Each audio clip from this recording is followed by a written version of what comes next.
Good morning, my dear students of 10th grade. This is your physics class. In this class, we will learn about laws of refraction. Okay. First of all tell me what is the laws of reflection. Reflection के क्या laws थे? There are two laws of reflection. First is the incident ray, the normal ray, and the reflected ray all lies in same plane. First law is this, and second law of reflection is the angle of incidence is equal to the angle of reflection. ठीक है, ये दो law थे. Angle of incidence equal to angle of reflection and the incident ray, normal ray and reflected ray all lies in same plane. Now beta tell me what are the laws of refraction. अब refraction के क्या laws होंगे? ठीक है, refraction के laws किसने दिए थे? It is given by Snell's. ठीक है, इसे हम क्या बोलते हैं? Snell's laws of refraction. ठीक है, दोनों को क्या बोलते हैं? Snell's law of refraction. एक लॉ को नहीं बोलते, दोनों को ही. लॉ नंबर 1 क्या है? हमने सिर्फ रिफ्लेक्टेड की जगह पर क्या रिप्लेस कर दें? रिफ्लेक्टेड को रिफ्रैक्टेड से. फर्स्ट लॉ क्या हो गया? The incident ray, the normal ray and the refracted ray all lies in the same plane. Now देखो, this is incident ray and this is refracted ray. This is normal ray, means all lies in same plane, right? Here next is, what is the second law of refraction? What is the second law of Snell's law? अच्छा, पहले मुझे आपने question का answer reply करना है जब आप video सुनोगे through message. Who gave the laws of reflection? Refraction के लॉज दिए थे स्नेल्स ने. ठीक है, दो लॉज. तो रिफ्लेक्शन के लॉज किसने दिए थे? ठीक है, तो आपका सेकंड लॉ होगा रिफ्रैक्शन का, angle of incidence and angle of refraction are related by I by R और v1 by v2, where I is angle of incident and R is angle of refraction. v1 is the speed velocity of light in medium 1 and velocity of light in medium 2. ठीक है, I by R. But बेटा this is incompleted ना, this is incomplete. There is one more. क्या होता इसमें? क्या लगा था? Sine of I and sine of R. ऐसा क्यों था? यहाँ पर हमने क्या मेंशन किया? हमारे पास ऐसा है sine I over sine R. ऐसा क्यों होता है? हम साइन क्यों यूज़ करते हैं? Why we use sign? Because अगर हम देखो, आप साइन यूज़ करो चाहे ना करो कोई प्रॉब्लम नहीं है, बस स्नेल्स ने इतना का angle of incidence and angle of R related by वो रेशियोज में रिलेटेड थे. ठीक है, तो साइन मैंने आपको एक न्यूमेरिकल दिया v1. ठीक है, v1 की वैल्यू हमने फाइंड करनी है. v2 की है 30 मीटर पर सेकेंड, एंगल ऑफ इंसिडेंस है 45 डिग्री, एंगल ऑफ रिफ्रैक्शन है 30 डिग्री. ठीक है, तो जब हम इसे कैलकुलेट करेंगे, angle of incidence is 45 degree and angle of reflection is 30 degree and v2 is 30. ठीक है, ये तो मैथ्स में आपने करा है ना. अब ऐसा मत करना कि 30 डिग्री के साथ 30 को कैंसिल आउट कर देना, ऐसा नहीं होता. This is a degree and this is a radian, ये कैंसिल नहीं होगा. इसकी कैलकुलेशन क्या हो सकती है? 3 डिग्री मीन्स 15 2 ज़ा 30 एंड 15 3 ज़ा 45.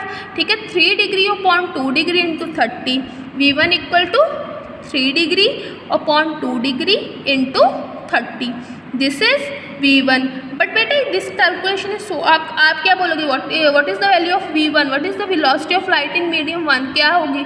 3 डिग्री अपॉन 2 डिग्री इंटू 30, ऐसे बोलोगे? नो.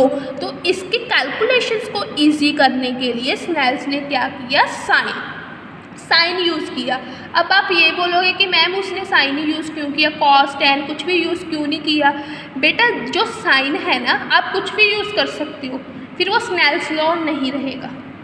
ठीक है, अगर आप वो स्नेल्स लॉ नहीं रहेगा, आंसर नो डाउट आंसर तो आ जाएगा. बट स्नेल्स ने क्या किया था? साइन को ही इंट्रोड्यूस किया था.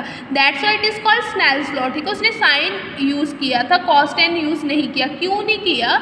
बिकॉज जो साइन हम यूज़ कर वैल्यूज़ निकालते हैं that are more accurate to the observed values. ठीक है, जो हम वैल्यूज़ एक्सपेरिमेंटल वैल्यूज़ हैं, जो हमारी एक्सपेरिमेंटल और जो रियल वैल्यूज़ हैं, ठीक है, दोनों क्या होती है? मोर एक्यूरेट आती है, उनकी कैलकुलेशंस नियर अबाउट आती है बाय यूजिंग साइन. ठीक है, that's why we use sine. ठीक है, जो साइन होते हैं उससे वैल्यूज़ क्या आती है? मोर एक्यूरेट आती हैं.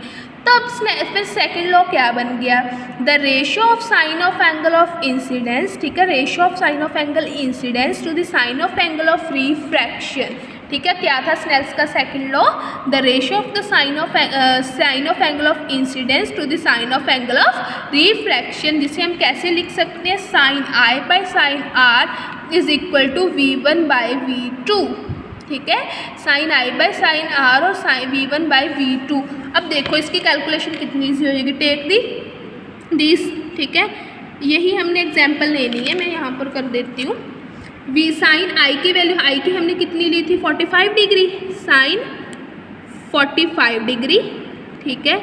आर की कितनी ली थी हमने 30 डिग्री, साइन 30 डिग्री। V1 की कितनी ली थी हमने, V2 की कितनी सी 30 इक्वल टू हमने V1 फाइंड करना था। साइन 45 डिग्री बेटा किसके इक्वल होता है 1/√2 and sine 30 degree is equal to 1/2। ये तो साइन टेबल आप सबको आना चाहिए, ये तो आपने मैथ्स में पढ़ा है। Multiply 30 is equal to V1, तो V1 की वैल्यू कितनी आ गई, 2 से √2 कैंसिल हो गया, कितनी आ गई 30√2, V1 इक्वल टू 30√2, तो कितनी ईजी होगी calculation. What is the value of V1, the value of V1 is 30√2, right. अब देखो ध्यान से सुनो मेरी बात, अगर हम, ठीक है,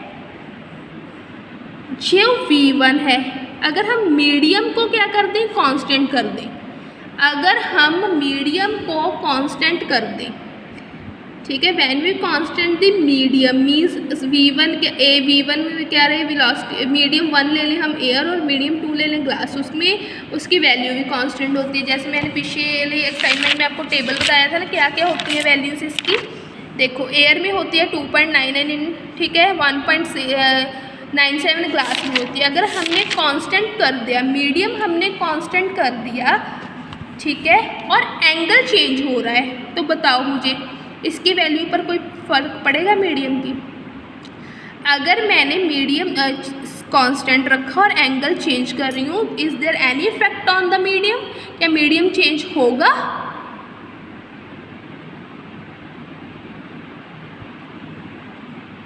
नहीं होगा। This is a pen, suppose this is a medium, ठीक है, लाइट आ रही है यहाँ पर रिफ्लेक्ट कर रही है, ठीक है, रिफ्लेक्ट कर कर नीचे जाएगी, क्या मीडियम को कोई फ़र्क पड़ा?